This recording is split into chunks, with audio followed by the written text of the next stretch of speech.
ბატონ დავით, მოგესალმებით, მადლობა გადაცემაში სტუმრობისთვის. საღამოშიდობის. ტელემაყურებელმა შეიძლება არ იცის, რადგან მე ვიცი, ამიტომ ვიტყუროთ თქვენ ვაშინგტონიდან ფაქტობრივად დღეს თუ გუშინ დაბრუნდით, ამიტომ ჩვენი საუბრის ძირითადი თემა იქნება მეგობარი აქტის მიღება, მისი პერსპექტივა, განწყობები შეერთებულ შტატებში, ბევრი რამ იცვლება იქ ყველა გაგებით და ამ მხრივ იქიდან ჩამოსული ადამიანის ინფორმირებულობის დონე და ხარისხი ჩვენთვის განსაკუთრებით საინტერესოა, მაგრამ პირველ რიგში რა თქმა უნდა თქვენი კომენტარი იმ პროცესთან, რომელიც ახლა არალეგიტიმურ პარლამენტში მიმდინარეობს, ის რასაც ჩვენ უყურებთ, აი ამ დღეების განმავლობაში როგორ აფასებთ ამას? ის რაც პარლამენტში მიმდინარეობს, ეს გაგრძელება იმისა, რაც ქვეყანაში მიმდინარეობს უკვე რამდენიმე წელია და ამის ძალიან ყველაზე მოკლედ შეჯამება შესაძლებელია ჩვენი ისტორიული რეალობის მოხმობით. ბევრს არ ახსოვს, არ იცის და მინდა შევახსენო მათ შორის ოცნების მხარდამჭერებსაც, რომ საბჭოთა კონსტიტუციაში არსებობდა მე-6 მუხლი. ერთ-ერთი ყველაზე ცნობილი კონსტიტუციური ნორმა, რომელიც ამბობდა, რომ საზოგადოების ერთადერთი წარმმართველი, ხელმძღვანელი ძალა, მმართველი პარტია და იგი არის ყველა სახელმწიფო დაწესებულების და საზოგადოებრივი ორგანიზაციის ბირთვი, რომელიც განსაზღვრავს იმას, თუ რა სურს ხალხს და ასე შემდეგ. აი რომ გვეგონა რომ პოსტკომუნიზმს ვახცევდით თავს, ეს ხელისუფლება გვაბრუნებს უკან ტოტალიტარიზმის ცენტრში, სადაც ბატონობს ერთი კონკრეტული ინდივიდის ნებაზე აწყობილი ერთი კონკრეტული პოლიტიკური ძალა და თუ არ ხარ იმ ძალის წევრი, ან მორჩილი მხარდამჭერი, მაშინ ხარ სახელმწიფოს მტერი, იმიტომ რომ სახელმწიფოს რა უნდა იცის მან და მისმა ქვეშევრდომებმა. ეს ფორმულა არა მარტო საბჭოთა კონსტიტუციაში გვხვდება, არამედ ისტორიულად თუ კი სადმე ტირანია და დიქტატურა არსებულა ან არსებობს დღეს, ზუსტად ამ პრინციპით მოქმედებს. ამიტომ ქართულმა ოცნებამ შეუქცევადად აირჩია ეს გზა და ამიტომ გააგრძელებს ამ ყველაფერს. ჩვენ არ უნდა დავიღალოთ ამის მიუხედავად კონკრეტული საკითხების გარჩევით, მაგალითად, ყველას შევახსენოთ, მე სულ ეს მინდა, ვინც ახლა ერთმანეთს უსმენთ და ვეთანხმებით, ეს არ არის საკმარისი. გვერდზე მეზობლებს, მეგობრებს, თანამშრომლებს, ნათესავებს, ოჯახის წევრებს გავაგებინოთ რა ხდება. 2025 წელს დაიწყო მმართველმა პარტიამ 2012 წლამდე რაღაც საკითხების გარკვევა. მაშინ როდესაც 2013 წლის თებერვალში, ანუ ხელისუფლების ცვლილებიდან 2 თვეში პარლამენტში ჩვენ გვქონდა ამ საკითხის, ანუ საგამოძიებო კომისიის შექმნა დაგეგმილი და თითქმის ბოლომდე მიყვანილი, რომელიც იყო კონტექსტში, რომ თუ კი რაიმე კითხვა არსებობს წარსულზე და უამრავი კითხვა არსებობდა, სხვანაირად ხელისუფლება 2012-ში არ და ვერ შეიცვლებოდა. იმ კითხვებზე გაცემულიყო არგუმენტირებული კონკრეტული პასუხი, თუ ვინმე სისხლის სამართლის დანაშაულს იმსახურებდა, ამას მიხედავდა პროკურატურა, თუ ვინმე პოლიტიკური, ასე ვთქვათ, პასუხისმგებლობა ეკისრებოდა, მიხედავდა პოლიტიკურად და საზოგადოება უნდა გამთლიანებულიყო, რაც შეიძლება სწრაფად. ანუ დამნაშავეს მიძღოდა სათანადო და დანარჩენი საზოგადოება ქვეყანა ერთიანი მთლიანი, მრავალპარტიული, მრავალფეროვანი წასულიყო წინ. 2013 წელს იმ ადამიანებმა, რომლებიც ახლა ამ კომისიას უძღვებიან და ვინც შექმნა, განაცხადეს, რომ რა თქვინდა საპარლამენტო გამოძიება, აგერ არ ვართ ჩვენ, უკვე პროკურატურა ჩვენია, პოლიცია ჩვენია, ჩვენ მივხედავთ ყველაფერს.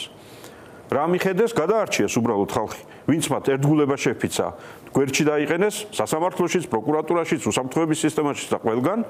და დანარჩენი ადამიანები ამ 12 წლის განმავლობაში გამოიყენეს პოლიტიკურ საფრთხობელებად, რომლებსაც ხანდახან გამოაგვარებენ, ხან ბილბორდებზე ჩამოკიდებენ, ხან სასამართლო პროცესებს გამართავენ, ხან ახალ ბრალს წაუყენებენ და ამ შიშში ყავთ საზოგადოება. და ახლა ნებისმიერმა ადამიანმა ვის უჭერს ხავს თავი დავანებოთ, უბრალოდ საღად მოაზროვნე ადამიანმა დასვას კითხვა. ეს ხალხი თუ თვლიდა 12 წლის განმავლობაში, როდესაც მთელი ამ 12 წლის განმავლობაში უმრავლესობა ქონდა პარლამენტში. რომ საკონსტიტუციოც. მათ შორის საკონსტიტუციო, რომ რაიმე იყო გამოსაძიებელი, რაიმე იყო გასანათებელი, რას ელოდებოდა. და თუ ეს იცოდა, თავად ხო რა აქვს ჩადენილი დანაშაული, ამდენი ხანი ფარავდნენ, მალავდნენ რამეს, რაც გასარკვევი იყო, ეს ერთი. მეორე, მე პერსონალურად ის ადამიანი ვარ, ვინც 2008 წლის ომის პირველივე დილას პარტიის სახელით, მაშინ რესპუბლიკური პარტიის სახელით გავაკეთე განცხადება და ვთქვი, რომ ამ ყველაფრის თავიდან აცილება შეიძლება და უნდა აგვეცილებინა. ახლა რაც ხდება, ეს არის სრული ცალსახა აგრესია, ოკუპაცია რუსეთის მხრიდან, რომელსაც ყველა ერთად უნდა გაუმკლავდეთ, ხელისუფლება, ოპოზიცია, მოქალაქე და შემდეგ. ამით რის თქმა მინდა. მე ვთვლი, რომ მიხეილ სააკაშვილმა და მისმა გუნდმა შეცდომები დაუშვა მაშინ იმ დროს. მაგრამ დღეს, რასაც ივანიშვილი და მისი გუნდი ჩადის ქვეყნის წინააღმდეგ, აი ეს არის დანაშაული. იმიტომ რომ საკუთარი ქვეყანა აი ამ ურთულეს მდგომარეობაში, როდესაც მსოფლიო არის რაღაცა აი აღელვებულ ოკეანეს რო გავს და უზარმაზარი გემები, რომლებიც ამ ოკეანეში ცურავენ, სუპერსახელმწიფოები, ისინი არიან საკმაოდ ისეთ არაპროგნოზირებად ვითარებაში. და აი ამ აღელვებულ მსოფლიო ოკეანეში მოფარფატე ქართული პატარა სახელმწიფოს ნავი, რომელსაც რაც შეიძლება მეტი გარანტიები ჭირდება, რომ იყოს მყარად, ახლა აპირებენ გამოუსვან დანა ყელში და საკუთარი ვიწრო პარტიული პოლიტიკური ინტერესების დასაკმაყოფილებლად მართავენ აი ამ შოუს ახლა, რომ რაც შეიძლება მეტი მადლობა მიიღონ მოსკოვიდან იმისთვის, რომ აი ამ ვითარებაში, მძიმე ვითარებაში, როდესაც უკრაინის საშინელი ამბების გამო რუსეთს საკმაოდ დიდი პრობლემები ემუქრება და ოცნების ჟივილ-ხივილი რომ აი ესე იგი რადგან ზელენსკის ვიღაც ასე დაელაპარაკა, ამიტომ მათი საქმე კეთდება, ეს არის აბსოლუტური სიცრუე და არანაირ საფუძველს არ ემყარება და ამ ვითარებაში ესე იგი ყველაფერს აკეთებენ იმისთვის, რომ საქართველოს პოზიციები საერთაშორისო პროცესებში, მათ შორის იმ ვითარებაში, როდესაც სწორედაც ტერიტორიული მთლიანობის საკითხები დევს საპირწონეზე, როდესაც საზღვრების ურღეობის პრინციპი ძალიან ბევრი მხრიდან არის რაღაცა კითხვის ნიშნის ქვეშ დასმული, სადაც რუსეთი, არა მარტო რუსეთი, იქით ჩინეთი სადღაც რაღაცას მიიწევს სადღაც. იქით ხო, ტრამპმაც გრენლანდია კარგი იქნება, თუ იქნება შეერთებული შტატების საკუთრებაშიო და შემოუერთებაო. სხვა მეთოდებით აპირებს იქ ჩავიდა ვიცე-პრეზიდენტი და რაღაც ვითომ კარჩენებზე ის უნდოდა. სხვა მეთოდებია, მაგრამ ზოგადად, როდესაც ტერიტორიული მთლიანობის საკითხი და დადგენილი საზღვრების ურყევობის საკითხი ზოგადად არის რთულ ვითარებაში და საქართველო არის ყველაზე უფრო მოწყვლადი ქვეყანა ამ თვალსაზრისით, იმიტომ რომ ჩვენ გვაქვს ყველაზე მეტი ისტორია იმისა, რომ ხო 30 წელია ტერიტორიები ჯერ იყო ამ მდგომარეობაში, მე იმ მდგომარეობაში, ახლა ვიღაცების მხრიდან აღიარებული საერთაშორისო არის არაღიარების პოზიციებზე და ახლა რას აკეთებენ ესენი?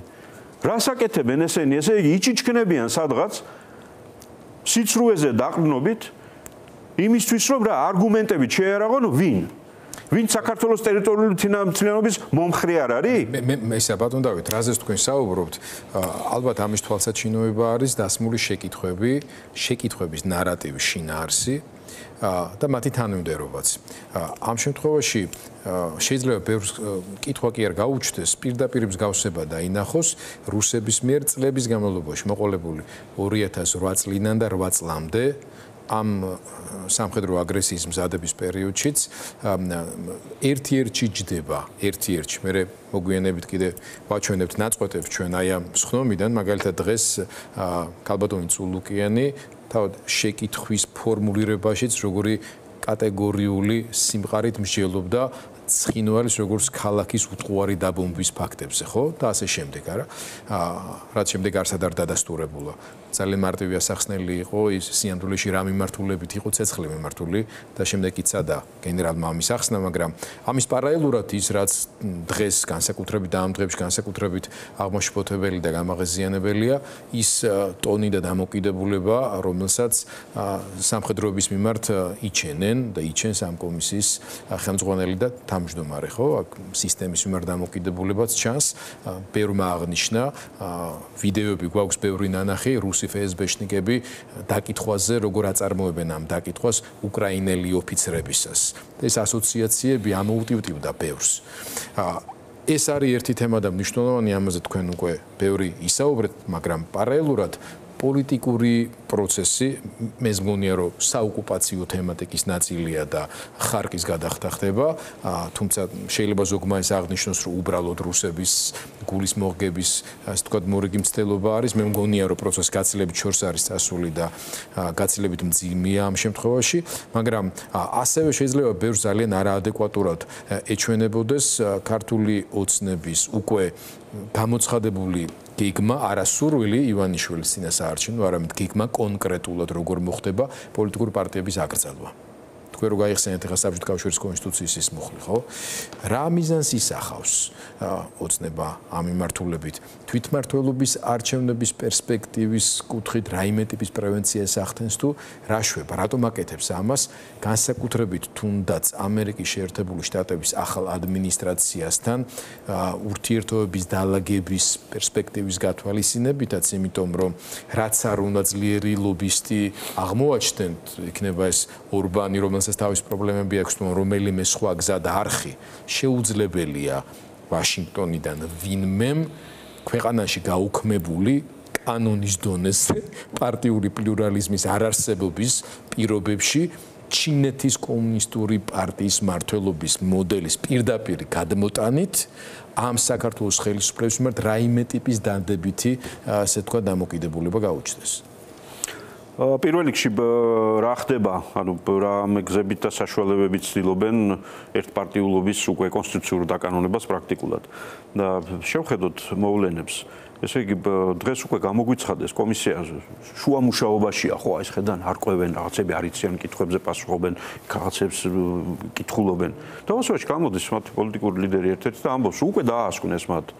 რო აქ ესე იგი უკვე არის ეს უკვე ხედავთ რომ აქ ესე იგი ახლა ამ დონის თვალთმაქცობა ამ დონის სიყალბე ამ დონის რაღაცა აბუჩად აგდება საზოგადოების ვინც თავს აგდებინებს მათ აბუჩად ან სერიოზული სახით იქ მონაწილეობს ამ პროცესში ან უსმენს და ვა ნახეთ რა კაი ამბავია ამის ჩამდენი ადამიანები ამ მასკარადის მომწყობი ადამიანები რა დღეს ჩააყენებენ თავისივე მომხრეებს ეს უკვე ბევრჯერ გავიარეთ ანუ წინასწარ ეს ყველაფერი მოაგვარეს კანონს მივიღებთ ას დაასკვნის არა პრობლემა ქონდათ საკონსტიტუციო კომისიაში და ხა დღევანდელი ახალი ამბავი გაიგეთ ალბათ. ერთ-ერთ საკონსტიტუციო სასამართლოს მოსამართლეს, რომელიც 5 წელია მოსამართლეა, უცებ გაიღვიძა და ზუსტად იმ დროს, როდესაც სხვა მოსამართლეს, კერძოდ ტურავას, გასდის 10 წლიანი ვადა და მის ადგილზე ქართული ოცნება ვერავის ვერ დანიშნავს. რატომ იცით? თქვენს ეთერში არაერთხელ ვისაუბრეთ ქმედუუნარო პარლამენტზე. იმიტომ რომ არა აქვს საკმარისი ხმები 90 ხმა, რომ საკონსტიტუციო სასამართლოში პარლამენტის კვოტით მოსამართლე დანიშნოს. ანუ რა ვითარებაში აღმოჩნდებოდა? რომ ტურავა წავიდა, მათი ერთგული თავმჯდომარე და იქ ადგილზე არსებულ 8-ს არც ერთს არ ენდობიან. სპეცმომზადების და სპეცერთგულების და სპეცმორჩილების ადამიანი ყავთ მომზადებული როგორც ჩანს. მაგრამ პარლამენტი ტურავას ადგილზე ვერავის ვერ დანიშნავს. ამიტომ რა გააკეთეს? მოსამართლე გადააყენეს საკონსტიტუციო სასამართლოს მოსამართლე, რომელსაც აქვს უმაღლესი ხარისხის დაცვა ხვიჩა კიკილაშვილი, კი ბატონო. რომელმაც დღეს დაწერა უცებ და რატომ? იმიტომ რომ ბატონი ხვიჩა დანიშნულია პატივცემული უზენაესი სასამართლოს პლენუმის მიერ. ანუ მის ადგილმონაცვლეს პლენუმი უზენაესი სასამართლოს დანიშნავს მარტივად. არა პარლამენტი. ანუ ტურავას გაუვიდა ვადა, მის ადგილზე ვერავის ვერ შეიყვანენ იმ ერთგულ მორჩილ, ასე ვთქვათ, ლოიალურ ყველაფერზე ხელის მომწერს, იმიტომ რომ იმ რვიდან არავის არ ენდობიან როგორც ჩანს სათანადოდ. მიხედავთ იმისა, რომ მათმა უმრავლესობა თავიანთ საკმარისად ყავთ, მაგრამ მაინც განსაკუთრებული აი ამ სპეცოპერაციისთვის ახლა რაც იქ ჭირდებათ. ამას ახლა ესე მარტივად არ არის, თანიკო 4-4-ია უკვე მოსამართლეების რაოდენობა და საერთო რაოდენობის უმრავლესობაა. ამიტომ აი ამის გამკეთებელი, რომელიც საკონსტიტუციო სასამართლოს მოსამართლეს, აი როგორ უშვებს, იცი? რაღაც არ ვიცი, ოთახიდან მცირეწლოვანი ბავშვი რო გაუშვა დასაძინებლად, რომ 9 საათი მოვიდა მამიკო და ეხლა აბა წადი უნდა დაიძინო. მოსამართლეს საკონსტიტუციოსაც ახლა დღისით, მზისით ამას უკეთებინებენ და სხვას ედავებიან რაღაცა არაკონსტიტუციურს აკეთებო და ასე შემდეგ. ამის შემხედვარე ტრამპი კი არა, შესაძლოა პუტინია გაოგნებული. ისინიც კი სხვანაირად აკვარახჭინებენ ხოლმე რაღაცეებს, რომ გარედან მაინც რაღაცა თითქოს ლამაზად ჩანდეს. ამათ ეს უნარიც არა აქვთ. ამიტომ ამ ტიპის იმიტომ რომ ეს პუტინის ადგილობრივი პროვინციული ვერსია არის, რომელიც კიდევ უფრო მეტად სწორი ბრძანდებით ელემენტარული ზომიერების ხარისხსაც კი ვერ იცავს, რომელიც პრინციპს და შინაარსს აწვდის, მაგრამ ფორმას ტირანიები რომ ვახსენეთ, ჩვენ სამწუხაროდ ჩვენს ტყავზე გამოვცალეთ ტოტალიტარიზმიც, ავტორიტარიზმიც და პროვინციალიზმიც. იყო ასეთი წლები ამ ქვეყანაში, მათ შორის დამოუკიდებლობის დროს. ახლა ეს ყველაფერი ერთად არის თავმოყრილი. ტოტალიტარიზმიც, ავტორიტარიზმიც, პროვინციალიზმიც, ყველა შესაძლო იზმი, რომელიც არასწორ რაღაცას გამოხატავს. ეხლა ეს ყველაფერი, რაც ჩვენს თვალწინ ხდება, ხდება მსოფლიოს თვალწინ. ამიტომ ძალიან მნიშვნელოვანია და ძალიან სწრაფად ამ საკითხში შევა სიცხადე, რომ ამის შემხედვარე არანაირი ახალი ადმინისტრაცია შეერთებულ შტატებში როგორი სტილიც არ უნდა კონდეს მას პოლიტიკის კეთების როგორი საერთაშორისო რაღაც პოლიტიკური სისტემის ცვლილების გეგმაც არ უნდა კონდეს რა პრიორიტეტებიც არ უნდა კონდეს ეს არის ამერიკის შეერთებული შტატების ხელისუფლება და მათ ისინი სასამართლოს გადაწყვეტილებებს ხშირად აკრიტიკებენ არ ეთანხმებიან მაგრამ ერთი პატარა ამხელა ფაქტი რო გამოჩნდეს რომ რომელიმე მოსამართლეს ვინმე ახალი ადმინისტრაციიდან თუ მათი მომხრეებიდან თუ ვიღაცამ აი უბატონოდ ხმა გასცა ის კი არა რომ ასე ბატონმა კიკილაშვილმა რო გადაწყვიტა რომ მივდივარო ასეთი რამ გააკეთებინა ამ ეს არის დაუშვებელი და წარმოუდგენელი მეორე ამბავი თქვენ აბსოლუტურად სწორად ბრძანებთ რომ ჩვენ რომელ ქვეყანაში ცხოვრობთ ახლა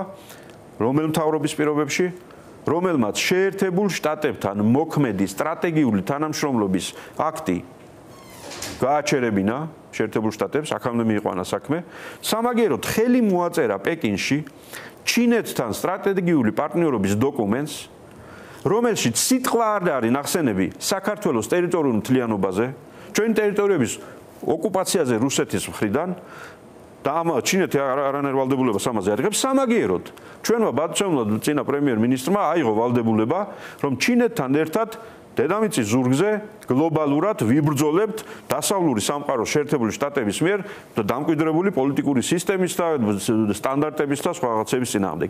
ეს თემა წინააღმდეგ არამედ ჩინეთის გამოცდილების გასაზიარებლად ჩინეთის კომუნისტურ პარტიასთან ხელმოწერილი დოკუმენტია. ჩინეთის გამოცდილება პარტიული და პოლიტიკური მოწყობის რა სისტემასაც ეფუძნება გასაგები ხო ერთპარტიული სისტემა არის ამ შემთხვევაში იქითკენ ასრულებენ.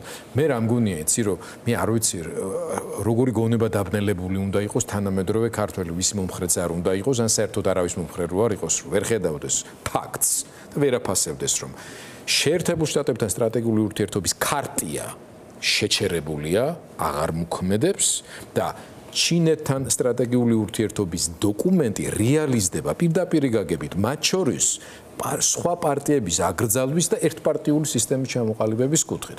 ჩემი შეკითხვა და არ მინდა რომ ვაშინგტონის თემა ესე თქვა ძალიან ბარემ მოდით ამაზე ვისაუბროთ რა ინფორმაციით მე დაუბრუნდები ბოლოს უკვე ჩვენი საუბრის უკვე ამ პარტიულ პერსპექტივას ზოგადად ასე თქვა მაგრამ რა განწყობები არის იქ იმიტომ რომ ადმინისტრაციის ცვლილებამ ბევრი სიახლე გამოიწვია მთელი მსოფლიოსთვის და ნუ ეჭვი მაქვს რომ ჩვენ აშკარად პრიორიტეტული თემები ნათვალში არ ვართ, მაგრამ შემიძლია დაგიდასტუროთ რომ არსებობს ინსტიტუციონალური გამოცდილება, არსებობენ ადამიანები, რომლებთაც საქართველოში რომელთაც ურთიერთობის დიდი გამოცდილება აქვს და მეგობრობის და პარტნიორობის. კი, პირველ რიგში გიდასტურებს იმას, რომ ვაშინგტონში ვერ ვნახე კვალი ჩვენი სახელმწიფოს ოფიციალური წარმომადგენლობის, საელჩო რო გვაქვს იქ.